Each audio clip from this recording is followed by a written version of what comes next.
በዚህ ቪዲዮ ምርጥ የተባሉ የፕራይስ አክሽን ካንድልስቲክ ፓተርኖችን እናያለን እንዴት እንደሚሰሩ ጭምር። ከመጀመራችን በፊት እንዲሰራላችሁ የምትፈልጉት የቪዲዮ አይነት ካለ ኮሜንት ላይ አስቀምጡልኝ። አሁን ወደ ቪዲዮ እንሄድ። የመጀመሪያው የምናየው ፓተርን ኢንገልፊንግ ፓተርን ተብሎ ይጠራል። ይህ ፓተርን ሀፕን የሚያደርገው ሁለተኛው ካንድል የመጀመሪያውን ካንድል ከቨር ሲያደርግ ነው። እንዴት ይህንን ፓተርን መጠቀም እንደምንችል እስቲ እኔ ማንኛውም ፓተርን ሀፕን ስላደረገ ባይ ነው ሴል ነው ማለት አንችልም። ከሌሎች የፕራይስ አክሽን ሜቶዶች ጋር ለምሳሌ ከሰፖርት ኤንድ ሬዚስታንስ ጋር ኮምባይን በማድረግ እንደ ሰከንድ ኮንፈርሜሽን ፓተርኖቹን መጠቀም ትችላላችሁ። በመቀጠል ይህንን ቻርት በግራ በኩል ስንመለከት ፕራይስ ወደዚህ ፖይንት ዳውን ያደረገ ሲሆን ከዛ ሲግኒፊካንትሊ ሪቨርስ አርግቷል። ይሄ ደግሞ እንደ ኬ ሰፖርት ሌቭል መጠቀም እንችላለን። አሁንም ፕራይስ እንደገና ወደዚህ ሌቭል ዳውን ያደረገ ሲሆን እዚህ ጋር ማስተዋል እንደምንችለው ካንድሎቹ በሳይዝ እየቀነሱ ነው የመጡት። ሞመንተም ሎስ እንደሆነ ይነግረናል። በመጨረሻም እንደምታዩት ፕራይስ ኢንገልፊንግ ፓተርን እዚህ ጋር ፈጥሯል። ምክንያቱም ሁለተኛው የካንድል ባዲ የመጀመሪያውን የካንድል ባዲ በተወሰነ መልኩ ቢሆን ከቨር አርግቶታል። ይህም ሴለሮች ፕራይሱን በተቻላቸው ለማውረድ የሞከሩ ቢሆንም ኢቨን ፕራይሱን ከሰፖርት ሌቭል ያሳለፉ ቢሆንም ባየሮች ግን እዚህ ጋር በመግባታቸው ሲቀጥል የተወሰኑ ሴለሮች እዚች ጋር በመውጣታቸው ፕራይስ ድጋሚ እንዲነሳ አርግቶታል። ግን ስትሮንግ የሆነ ኮንፈርሜሽን ከፈለጋችሁ ሁለተኛው ካንድል እስኪፈጠር ታገሱ። ሁለተኛው ካንድል እንደዚህ ግሪን የሚሆን ከሆነ ይሄ ጥሩ እድል ነው ባይ ፖዚሽን እንድንገባ። እስቲ ደግሞ ሌላ ኤግዛምፕል እንጨምርበት። እንደገና እዚህ ጋር ፕራይስ እንደምታዩት ወደዚህ የሬዚስታንስ ላይን የወጣ ሲሆን ከዛ ሪቨርስ ከማድረጉ በፊት መልቲፕል ታይም ሪጀክሽን ፈጥሯል። አሁንም በድጋሚ ፕራይስ ደግሞ ከዚህ ሌቭል ወደ ሬዚስታንስ ላይን የወጣ ሲሆን እዚህ ጋር ግን ማየት እንደምንችለው ፌክ አውት ሀፕን አርግቷል። ፕራይስ እስከ ሬዚስታንስ ላይን የመጣ ቢሆንም መልሶ ግን ዳውን አርግቷል። በመቀጠል ፕራይስ በቢሊሽ ኢንገልፊንግ ፓተርን የቀጠለ ሲሆን ምክንያቱም ሁለተኛው ካንድል የመጀመሪያውን ግሪን ካንድል ሙሉ ለሙሉ ከቨር አርግቶታል። ይህም ምን ያሳየናል? ባይሮች ፕራይሱን በተቻላቸው አቅም ቢገፉትም ብዙ ጊዜ ሴለሮች እንደገና እዚህ ኤሪያ ላይ በመግባት ፕራይሱን ወደ ታች አውርደውታል። ይሄ ጥሩ ኦፖርቹኒቲ ነው ሴል ፖዚሽን እንድንገባ። አስታውሱ የፕራይስ ሙቭመንት በቀላሉ የካንድልስቲኮችን ባህሪ እንደ ሰከንድ ኮንፈርሜሽን በመጠቀም መገመት እንችላለን። ቀጣዩ ፓተርን ደግሞ ሪጀክሽን ካንድል በመባል ይታወቃል። ይህ ፓተርን የሚፈጠረው አንደኛው የካንድሉ ሻዶ ሲግኒፊካንትሊ በአንድ በኩል ረዘም ሲል ነው። ይህም ፕራይስ ላይ ስትሮንግ የሆነ ሪጀክሽን ያሳየናል። ይህንን ኤግዛምፕል በማየት እንረዳው እስቲ። እዚህ ጋር ማየት እንደምንችለው ፕራይስ ወደዚህ ሌቭል ዳውን ያደረገ ሲሆን ሪቨርስ ከማድረጉ በፊት የሰፖርት ሌቭልን ሰጥቶናል። እንደገና ፕራይስን አሁንም ወደዚህ ሌቭል ዳውን ያደረገ ሲሆን እዚህ ጋር ማየት እንደምንችለው ፕራይስ ዩጅ የሆነ ሪጀክሽን አሳይቷል በሪጀክሽን ካንድል ፎርም። ይህ ምን ያሳየናል? ሴለሮች ፕራይሱን በተቻላቸው አቅም ቢያወርዱትም ኢቭን ሰፖርት ሌቭሉን ብሬክ አርግተውት ግን ባየሮች እዚህ ጋር በብዛት በመግባታቸው እንደገና ፕራይሱን ወደ ላይ ፑሽ አርግተውታል። እንደ ሰከንድ ኮንፈርሜሽን ደግሞ ከሱ ቀጥሎ የተፈጠረውን ካንድል ማየት እንችላለን። ይህም ቢግ የሆነ ግሪን ካንድል የሰጠን ሲሆን ይሄ ደግሞ አሪፍ የሆነ እድል ሰጥቶናል ለባይ ፖዚሽን ማለት ነው። እስቲ እንደገና ሌላ ኤግዛምፕል እኒ በሌላ አክሽን በግራ በኩል ፕራይስ ወደዚህ ሬዚስታንስ ሌቭል የወጣ ሲሆን ሌቭሉን ነክቶ ዳውን አርግቷል።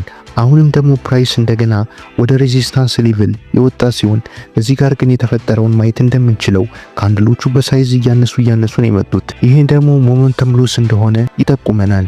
ፕላስ ዩጅ የሆነ ሪጀክሽን ካንድል ተፈጥሯል። ይህም ስትሮንግ የሆነ ሴል ፕሬጀር በዚህ የሬዚስታንስ ኤሪያ ላይ እንዳለ ይነግረናል። ይህ ደግሞ ጥሩ እድል ነው ሴል ፖዚሽን እንድንወስድ። እዚች ጋር ግን አንድ ቲፕ ልጨምርላችሁ። ሪጀክሽን ካንድል ትሬድ በምታደርጉበት ጊዜ ዊኩ ከረዘመ ጥሩ እድል ይሰጠናል። ምክንያቱም ረዘም ያለው ዊክ ካለው ስትሮንግ የሆነ ፕራይስ ሪጀክሽን እንዳለ ይነግረናል። ሌላኛው ፓተርን ደግሞ ሽሪንኪንግ ካንድል በመባል ይታወቃል። ይህም ካንድሎቹ ወደ ኬ ሰፖርት ወይም ደግሞ ሬዚስታንስ ላይን እያነሱ የሚመጡ ከሆነ ነው። እስቲ ኤግዛምፕል በመጠቀም እንየው። ይህንንም እንደገና እዚህ ጋር ማየት እንደምችሉት ፕራይስ ወደዚህ ሌቭል ወጥቶ እንደገና ዳውን ያደረገ ሲሆን እዚህ ጋር ሬዚስታንስ ላይናችንን ማስመር እንችላለን። ቀጣይ ፕራይስ እንደገና ወደዚህ ሌቭል የወጣ ሲሆን እንደምታዩት አንድ ካንድል ከዛ ከሱ ያነሰ ካንድል እንደገና ሌላ ካሁኑ ያነሰ ካንድል በመጨረሻም በጣም ያነሰች ካንድል ከረጅም ዊክ ጋር ተፈጥሯል። ይህም ደግሞ ኢንዲሲሽን ፕራይስ ላይ እንዳለ ሲግናል ይሰጠናል።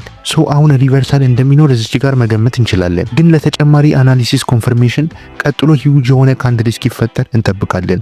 ላይክ እዚህ ጋር እንደምታዩት ሲፈጠር ይህ ጥሩ ኦፖርቹኒቲ ይሰጠናል እዚህ ጋር ሴል ፖዚሽን እንድንወስድ። ይህንን ኤግዛምፕል በሌላ ቻርት ላይ ደግመን እንስቲ። እንደገና በግራ በኩል ፕራይስ ወደ ታች ወርዶ እንደገና ሪቨርስ ያደረገ ሲሆን ይህም ኬ የሆነ ሰፖርት ሌቭል ሰጥቶናል። አሁንም ፕራይስ እንደገና ወደዚህ ሌቭል የወረደ ሲሆን እንደምታዩት ትልቅ ካንድል ቀጥሎም ከሱ ያነሰ ካንድል በመጨረሻም በጣም ትንሽ ካንድል ወደ ሰፖርት ላይን እየፈጠረ ቀርቧል። ይህም ደግሞ ሞመንተም ሎስ እንደሆነ ይነግረናል። ቀጥሎ ሂውጅ የሆነ አረንጓዴ ካንድል የተፈጠረ ሲሆን ይህም ስትሮንግ የሆነ ባይ ፕሬሸር እንዳለ ያሳየናል። ይህም ደግሞ እንደ ተጨማሪ ኮንፈርሜሽን መጠቀም እንችላለን። ሶ በአጠቃላይ ይሄ ጥሩ የሆነ እድል ይሰጠናል ባይ ፖዚሽን እዚች ጋር እንድንገባ።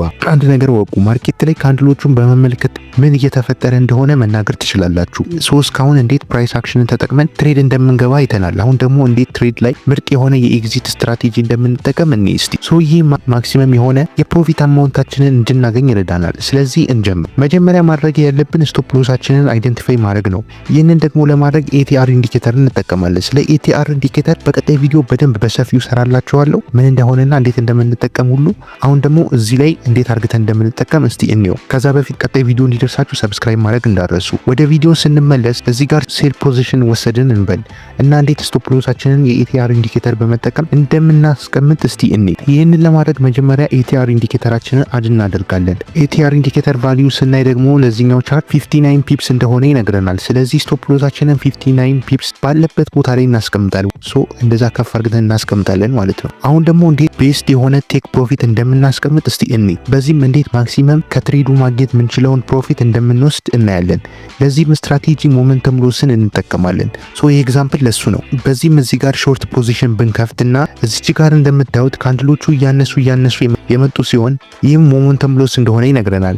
ይህም ፖዚሽናችንን በቅርቡ መዝጋት እንዳለብን ይነግረናል። ቀጣይ ካንድሎቹ ፍላት ሲሆኑ ሪቨርስ ማድረግ የሚጀምር ሲሆን ረጅም ግሪን ካንድል ስናገኝ በፕራይስ አክሽን ህግ መሰረት እንዲህ ሲፈጠር ፕራይስ ሺፍት ስለሚያደርግ ፖዚሽናችንን እዚህ ጋር እንዘጋለን። ሌላኛው ደግሞ ትሬድን ለመዝጋት መጠቀሙ መንገድ ፕራይስ ግልጽ የሆነ ትሬድ ማሳየት ሲያቆም ነው።